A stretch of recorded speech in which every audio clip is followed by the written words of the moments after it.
we were at Jimmy's book launch for The Heart of War and Cogs and Claws at Thieves Kitchen. You're writing a new piece on that tonight. Yeah, a new graphic novel called The Engines of Eternity, and it's essentially about an alternate history where the War of the Worlds is a reality, and H.G. Wells, the author of War of the Worlds, and Albert Einstein team up to fight and combat a very earthly threat of Freemasons trying to unlock the secrets to Martian technology. And it's like a massively, hugely well-researched piece, and I lost the script. You lost it? I lost the script about 2 months ago. We were on our way home from the beach and we just saw a black folder in the glimpse of our eye under a stone bench. So Dad picked it up and we didn't know what was in it or whose it was. So we took it home, we checked if there was numbers but we couldn't see any. So we left it for a few weeks. My nana came over. She found 3 numbers. We tried all 3, but 2 didn't work and 1 did. So we went over to his friend's house and gave it to him, and he said he'd be so glad to have it back. And then So you played quite the detective, Yeah. sort of looking through the phone numbers for Yeah. someone. And so it was Lee you contacted. yeah, What did he have to say when he you was rang him? brilliant. It was like when my nan phoned him, he was like, "We found it," and Nan was like, "Yeah, we found the folder." So we went over and gave it to him. Well, the funny thing was that I told all my friends pretty much. I didn't tell them how badly devastated I was, but I told them that I was like really upset about losing it. I didn't tell anybody that I'd lost the script for my new book because it was just a little bit embarrassing for a writer to lose his script. And you know, when Lee called, he didn't tell me that's what it was. He says, "I've got a surprise for you."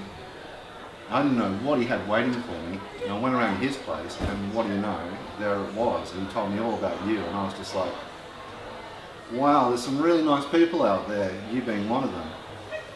So did you think there was something special about it, so you kept it for quite a while? Yeah, because at first we thought it was like students, but then we were like, no, it can't be because it's so good. And the actual script had 3 phone numbers, 2 in and 1 out, and we had to add a 0 on the one that actually worked. So you knew it needed to be returned to Yeah. its original place. So a big success story for your career really, and sort of this could have completely It was went one way or the other, but losing that script, and I just went to a big convention with the artist who was working on the script, and I didn't have the heart to tell him that I'd lost the complete script because it was just such a stupid thing. It probably would have put the kibosh on the whole project. So yeah, you know, it's a big success for, you know, like my career for the book. I mean, for this to happen and for me to get the script back, it really says that this book needs to be completed and finished. But for me, I think the biggest success story is the fact that here's an example of the next generation, and just what, you know, like, you know, kids get so much rubbish from the older generations and such. Here's an example, a shining example of somebody who did the right thing, and I think, you know, you should be really proud, and I think your folks are really proud of you too, you know. It's awesome, absolutely awesome. When I told my friends, they were like, wow. And I've got a surprise for you. I do have a surprise for you because you saved the Engines of Eternity. I'm going to give you a small partner. Okay, I'm going to write a little character with your name. It looks a little bit like you, and it'll just be a little bit, but you'll be in that book and you'll be famous in the comic industry.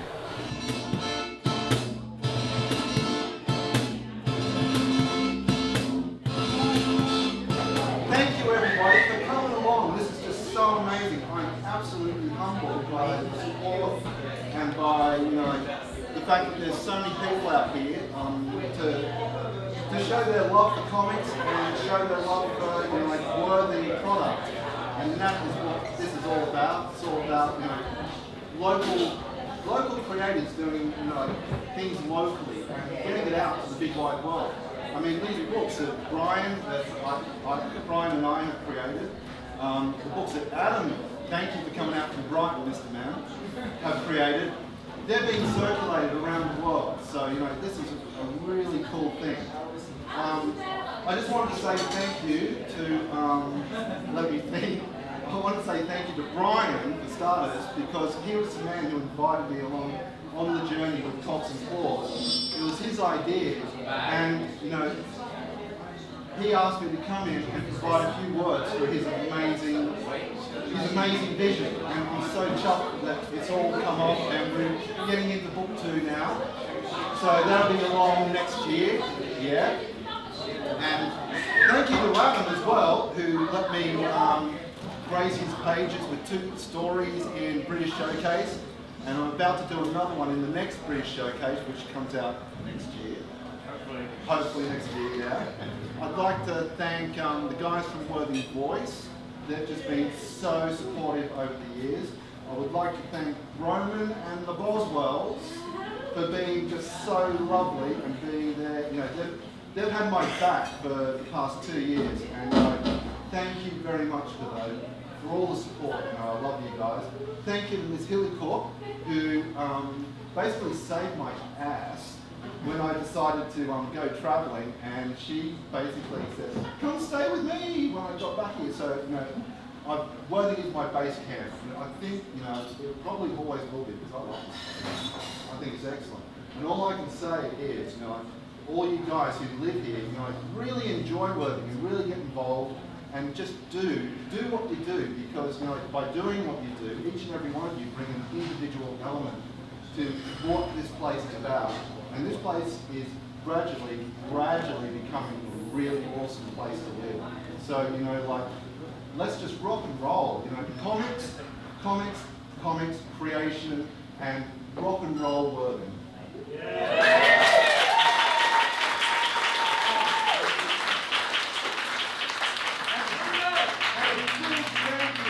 Thank you, Vega. These men have been delivered upon us to save us from invading space aliens. You will understand once you hear their music. It has just been employed by the US government as part of their intergalactic defense scheme.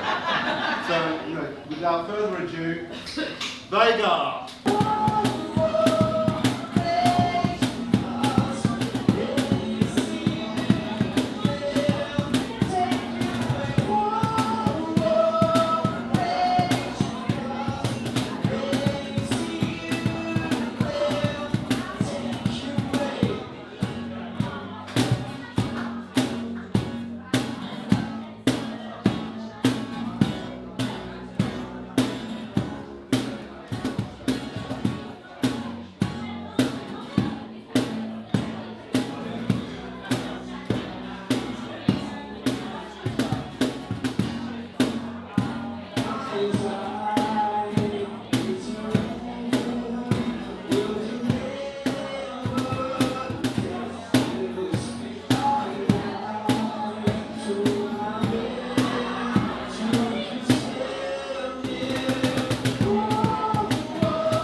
working on The Heart of War 2, Bio Arcana 2, and also The Melting Man and Cogs and Claws, the Cogs and Claws saga.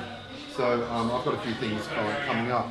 And one of my big sort of motivations behind writing comics and being involved in comics as a medium is I actually see comic books as being a medium in zeitgeist, and I think, you know, like over the past few years, particularly with the anonymous movement, we've seen how a comic book, you know, take V for Vendetta, has infused itself into popular culture, and I feel through my comic books that, you know, I can actually talk about some important issues in the world and things that I'm really passionate about.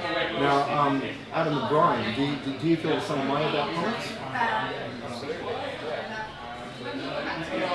As in a way you can talk about other things. Yeah, I think so. I think whatever you do, some of your personality will come into it. I mean, for me, at the most basic level, they're just escape, it's just entertainment. But that's not to say they can't have a message, whatever that message may be. It could be environmental, it could be moral, all kinds of things. But yeah. But I know from kind of like the way that Brian and I work is a really bizarre sort of roundabout sort of way.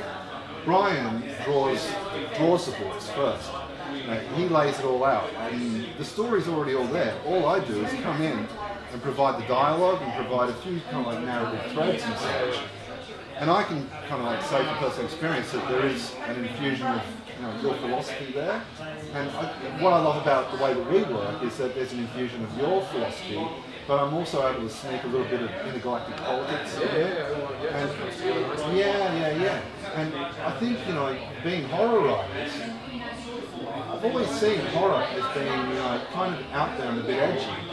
But it's always been a bit of a kind of measure of where society is at. I mean, George Romero kind of classically encapsulated the whole Vietnam communist paranoia in Night of the Living Dead.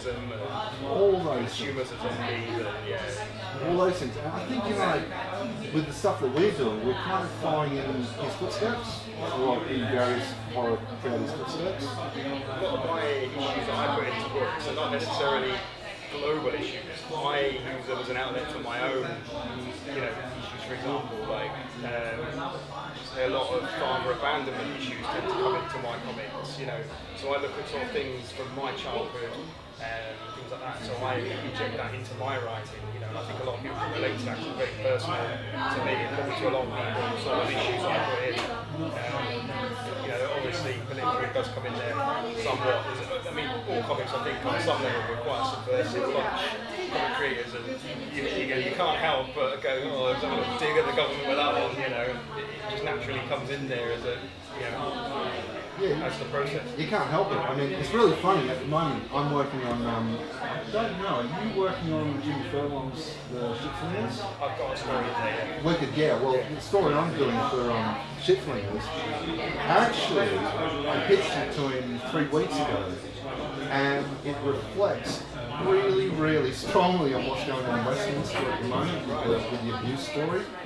And yeah, you know, as far as letting your angst and anger and personal issues are concerned, you know, I really feel like with this particular story, I want to take a huge freaking dump on the government.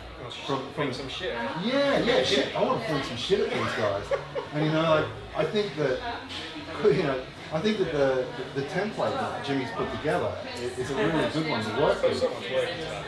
His Bible is just, it literally is like a Bible. It is. It's absolutely beautiful. But that's, you know, once again, you know, it's a bunch of monkey superheroes set during, you know, like during revolutionary France sort of times, and you know, it's actually on the cusp of being really quite serious, but it's actually quite funny at the same time. And I think that is the joy of comic books, and I think it's that balance that kind of keeps popularity happening. So yeah, just, you know, to sum things up, do you have a final word about, you know, your feelings about the evening and just generally? Yeah, comics rock. Exactly. That's up to you guys. Thanks for talking. And this is Jimmy Pearson from Worthing Voice, and comics are rad.